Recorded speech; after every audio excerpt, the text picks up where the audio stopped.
नमस्कार दोस्तों, आज पढ़ेंगे हम प्रथम पाठ का दूसरा भाग। पाठ का नाम है सूचि पर्यावरण। कज्जल मलिनम धूमम मुंचते शतशकटियानां बाष्पयानमाला संधावति वितरन्ति ध्वानं यानानां पंक्तयो हि अनन्तः कठिनं संसरणं सूचि पर्यावरण। देखिए एक एक शब्द का कठिन अर्थ। कज्जल मनिलम, कज्जल माने काजल, मनिलम यानी मल रहित दूषित, यानी काजल के समान काला, धूमम यानी धुआं, मुंचती माने छोड़ती हैं, शतशकटिया नाम यानी सैकड़ों गाड़ियाँ, सैकड़ों गाड़ियाँ दिन रात काजल के समान काला धुआं छोड़ती है।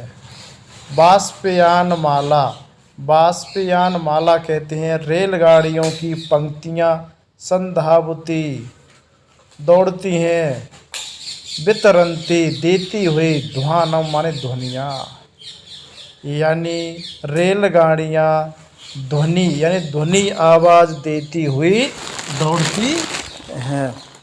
आगे पढ़ेंगे।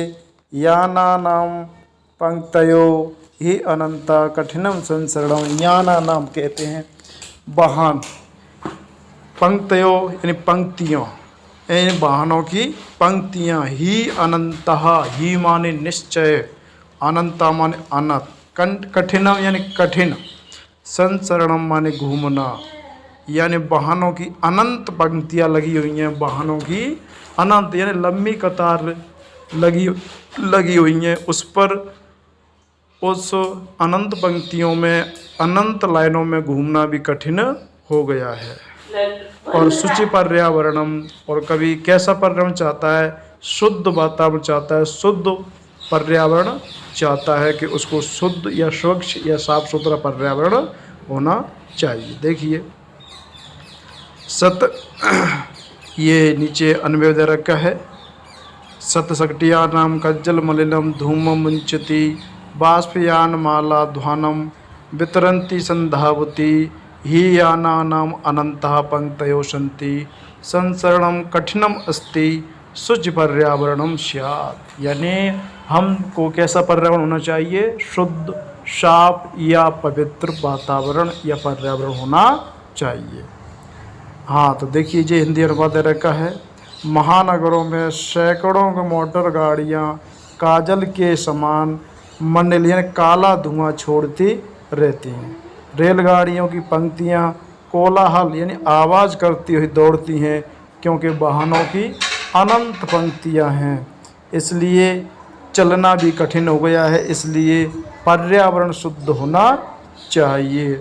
अगर इसका हम संधि विच्छेद करेंगे, हाँ अनंत ये ही है, ही प्लस अनंतः, ठीक है, ही प्लस अनंतः।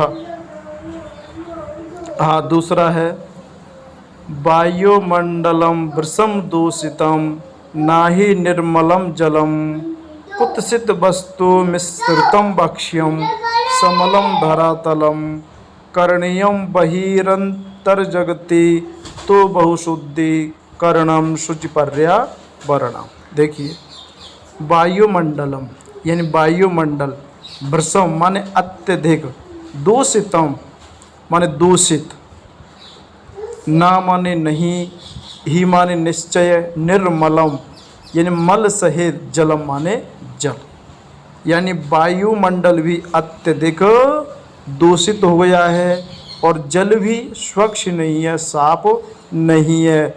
जल कैसा है? मल सहित है, उसमें कुछ न कुछ गंदगियाँ मिली हुई हैं।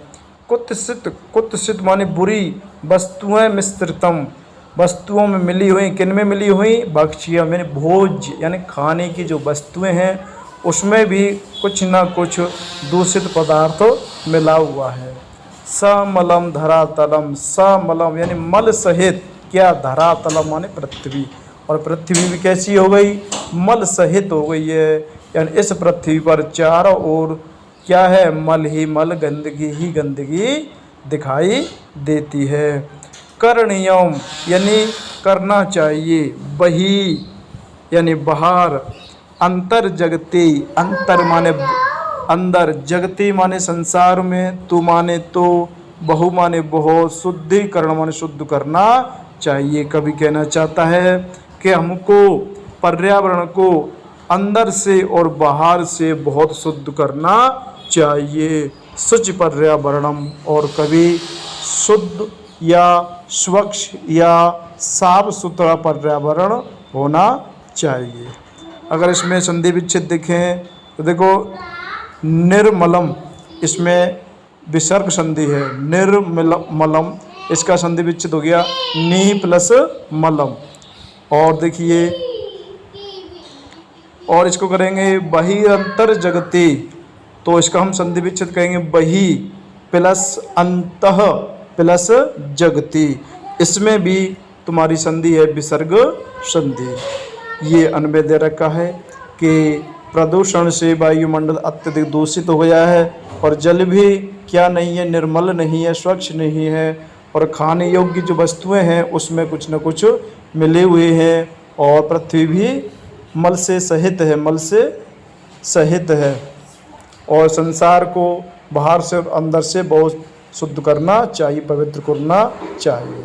ये नीचे हिंदी अनुवाद, प्रदूषण के कारण वायुमंडल अत्यधिक दूषित हो गया है क्योंकि जल भी निर्मल नहीं है, खाद्य पदार्थ प्रदूषित वस्तुओं से मिश्रित हैं, संपूर्ण भूमि गंदगी से युक्त है। इसलिए संसार में अंदर और बाहर से अत्यधिक शुद्ध करना चाहिए, पर्यावरण की शुद्धता बनी रहे।